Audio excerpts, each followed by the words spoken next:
What happens is a crazy thinker comes into a room at the office and says, I've got this idea, they put it out there, it's a wild, crazy idea, and everyone says that. It's a wild, crazy idea, it will never work. And so the idea is dropped. Everybody drops it. The crazy thinker is emotionally distraught. I will never come up with an idea again. You don't support me. You know how they are. They're always dramatic, those creative types. But the idea gets dropped. And no one wants to touch it. No one wants to even speak to them for a while because that idea is just too crazy. But then we have someone who has a scientific mind. I've called them a scientist. They don't have to have formally studied to be a scientist, so it's not a job description. But some of us in this room have got a scientific mind. You can think of things conceptually, and you're quite good at it. You're not a very practical person, but conceptually you're pretty damn good. And one day you're making coffee, and suddenly you think about that crazy idea that everybody dropped, and you think to yourself, you know what? This thing might have some legs. And conceptually you start to play with it. Conceptually you start to redesign it. And you come back into the meeting, the next staff meeting that you have, and you say, guys, remember that idea that we all thought was stupid? If we tweak this and change this and adopt and adapt, this thing might have some legs, conceptually.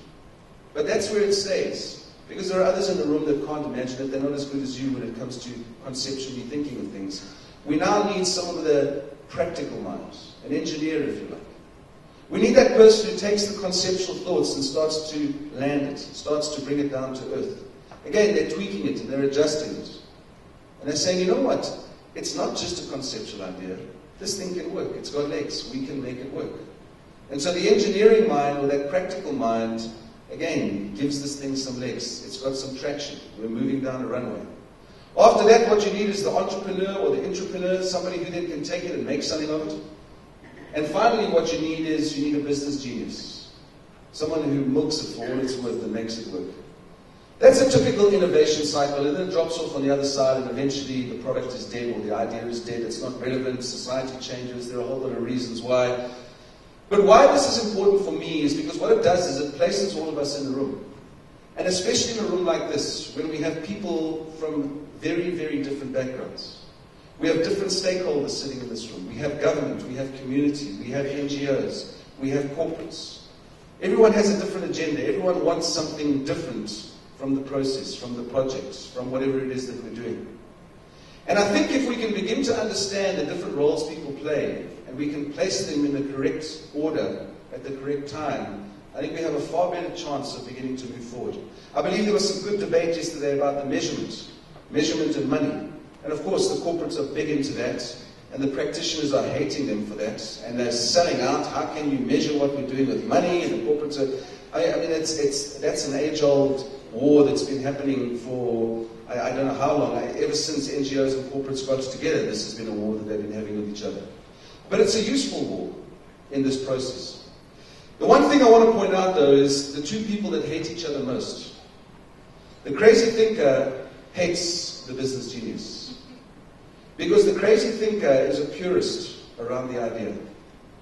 That idea, they're a purist around it. They don't want anyone to touch it.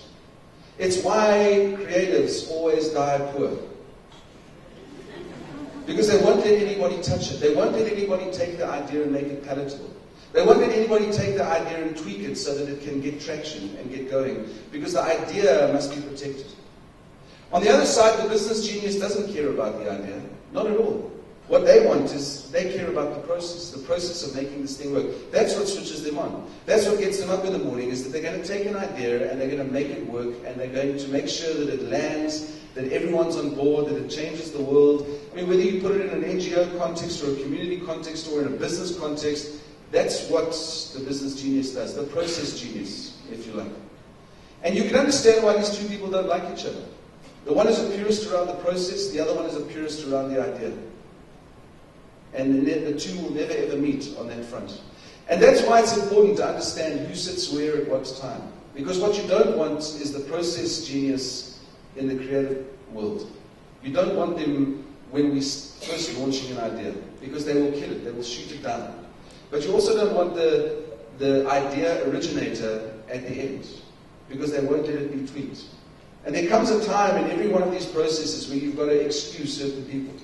I remember being in the NGO that I was in, and we had the FD who was sitting in a room. We were doing a whole lot of blue sky and brainstorming, and the people who were in the room, in terms of organizational structure, they were all the right people. And the FD kept tripping us up, because every time we came up with an idea, she would say, we can't do that, there's not enough money, this is not practical, this doesn't work with the law from a legal perspective. And eventually I remember my boss at that time went to her and had to excuse her from the meeting, to say, you belong in this meeting, but you're tripping us up. And we promise that we will add you in the process, but we can't add you now, because every time an idea gets going, you squash it and you kill it. And so we'll bring you, when we think we've got an idea that can fly, then we'll bring you into the process. And I think if you can get your head around that, and you can put the right people in the right order at the right time, I think when it comes to you being innovative, you have a far better chance of things going, or getting traction.